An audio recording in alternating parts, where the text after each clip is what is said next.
Welcome to the first lecture in our Class 6 series of lecture videos. We're going to discuss quite a bit in this series of lectures. We'll review our making of frost diagrams, and maybe we'll even get to some reactions of aromatic systems by the end of this series of lectures. So recall that benzene is a stable molecule, relatively stable, or less reactive than normal hydrocarbons with pi bonds. And then recall the molecular orbital diagram for benzene created by forming a frost diagram. In that we saw that there was a sort of hexagonal arrangement of molecular orbitals. Now we're actually going to show you what these molecular orbitals look like in terms of the phasing of the p orbitals, the 6 p orbitals that are involved in creating these 6 molecular orbitals in the pi system. So our lowest energy molecular orbital, of course, has all the lobes on the same side of the plane formed by the 6-membered ring, possessing the same phasing. We step up one step in energy, and we have to find 2 different ways to add one node to our 6-membered ring. So in one way, we add that node such that it cuts across 2 carbon atoms. So there are no lobes, p orbital lobes, at those carbon atoms in that particular molecular orbital. And the other way we can add one node is we bisect 2 carbon-carbon single bonds. And of course, the phasing of the p orbital lobes changes as we pass across the node. We step up one more level in energy, and we find that psi 4 and psi 5 are degenerate, and we have to add 2 nodes in 2 different ways. So here we simply added a node that bisects 2 of the carbon-carbon single bonds to the node that already bisected 2 carbon atoms in the ring. And then over here, what we did was we added another node that bisected another couple of carbon-carbon bonds. And finally, we step up one more level in energy. There should be 3 nodes. I have not explicitly drawn them, but they are there, such that each p orbital is like an isolated p orbital. I remember once being presented a textbook by a representative and being asked if I was interested in adopting it, and I flipped right to the chapter on benzene, and I looked at the molecular orbital diagram, and I said, some of these molecular orbitals are off. And then I was asked if I would ever want to be a reviewer for that textbook, but unfortunately I'm kept pretty busy doing other things. So that was the molecular orbital diagram for benzene. Of course, we know it is depicted as, 2 different resonance forms for the same underlying reality. It's cyclic, planar, fully conjugated, and has 6 pi electrons, which makes it a 4n plus 2 pi electron system, where n equals 1, and that means it's aromatic. So let us continue with some interesting stories. Let's look at a linear system of what? 1,3-pentadiene. It has a pK of 38. What do I mean pK of 38? That means the most acidic hydrogen, its pK is 38. So if I were to try to deprotonate this molecule with potassium hydroxide, water has a pK of about 16. I know we all told you 14 in general chemistry, but that doesn't take into consideration the concentration of water itself, which is 55 molar. So it's really closer to 16 in reality, whatever. So the KEQ for this reaction in water would be 10 to the 16 minus 38, or about 10 to the negative 22. So it's really quite difficult to pull the proton off of that methyl group there and form this, carbanion with this potassium countercation. But if we look at the cyclic system, this is cyclopentadiene. Oh, we saw that was a pretty neat diene for the Diels-Alder reaction recently. It's got a pK of 16. Wow. What does that mean? That means it's 22 orders of magnitude more acidic than the linear system. That means, we could really get rid of a proton easily. We throw this in with KOH now, we get the cyclopentadienyl anion. and water, whose pK is about 16. And what's our KEQ? It's 10 to the 16 minus 16, which is 10 to the 0, and that's 1. Wow, that means each side is favored about equally. We could judiciously use Le Chatelier to drive the getaway car and push this equilibrium to one side or the other if we wanted. Cyclopentadiene is greater than 10 to the 20th times more acidic than pentadiene. That is the 1,3-pentadiene that we showed above. Why?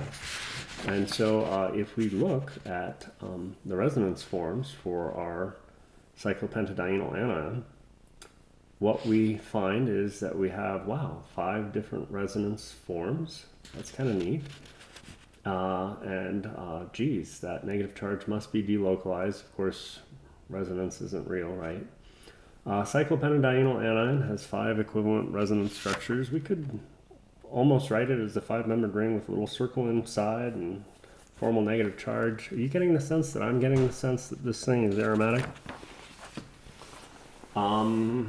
Yeah, that's what we got to discuss in the next couple pages. So why don't we go there, right? The cyclopentadienyl anion is cyclic, planar, fully conjugated. Those are the 3 criteria we need to meet in order to classify it as aromatic or anti-aromatic. How many electrons does it have in its pi system? Well, it's got 2 pi bonds, that's 4 electrons, plus 1 lone pair of electrons for any of those resonance forms, right? So that's 2 electrons in that lone pair, so that's a total of 6 pi electrons. Wow, that means it's a 4n plus 2 system, which means it's aromatic. In cyclopentadiene, this carbon that has the 2 hydrogens explicitly drawn is sp3 hybridized.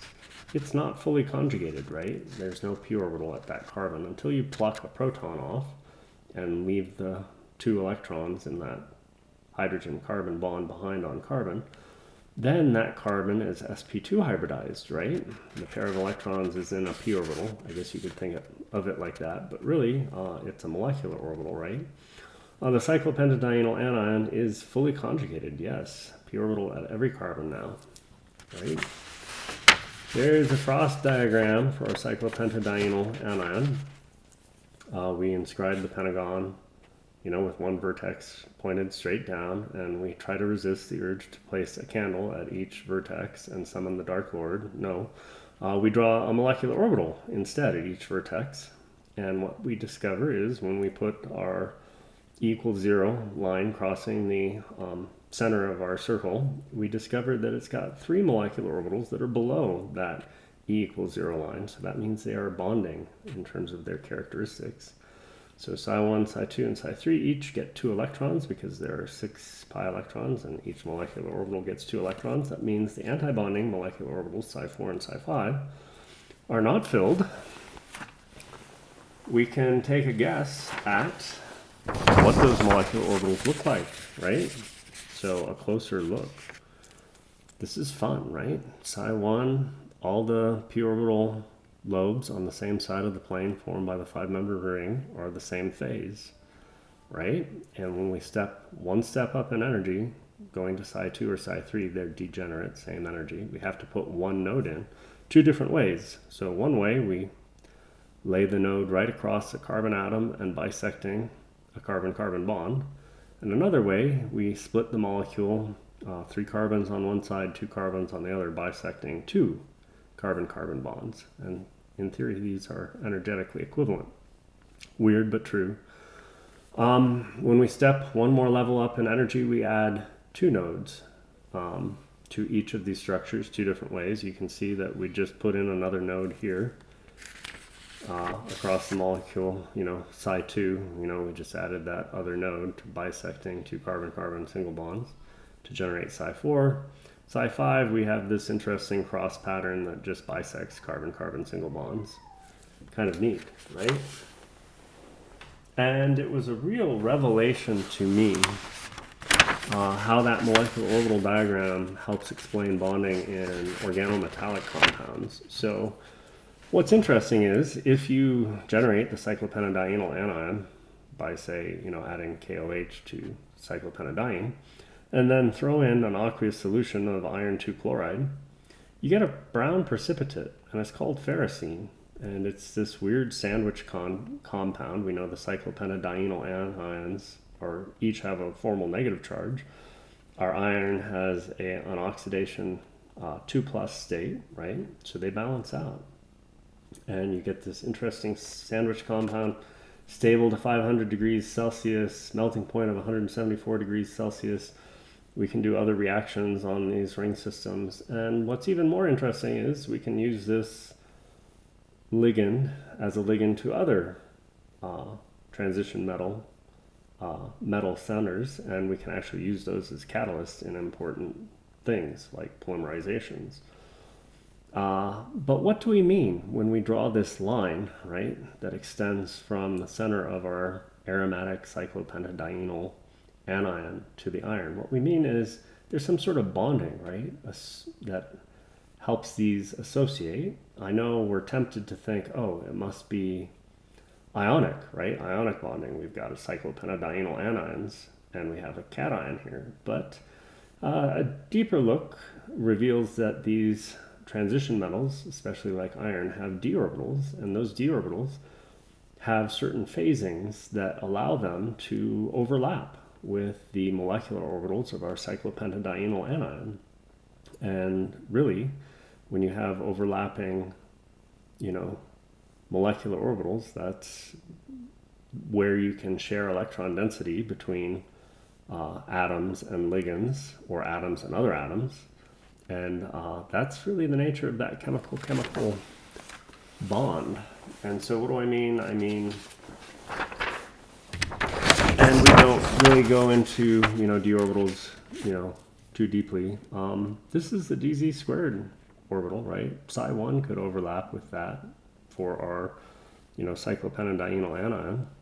This is a dyz d orbital on iron, and indeed Psi2 could be, oriented on our cyclopentadienyl anion, such that the white phase p orbital lobes could overlap with this white lobe to our dyz orbital, and the dark phase p orbital lobes on the cyclopentadienyl anion could overlap with this dark phase lobe on the dyz orbital. So I think that pretty much does it for this lecture video. We'll ask about the cyclopentadienyl cation in the next one.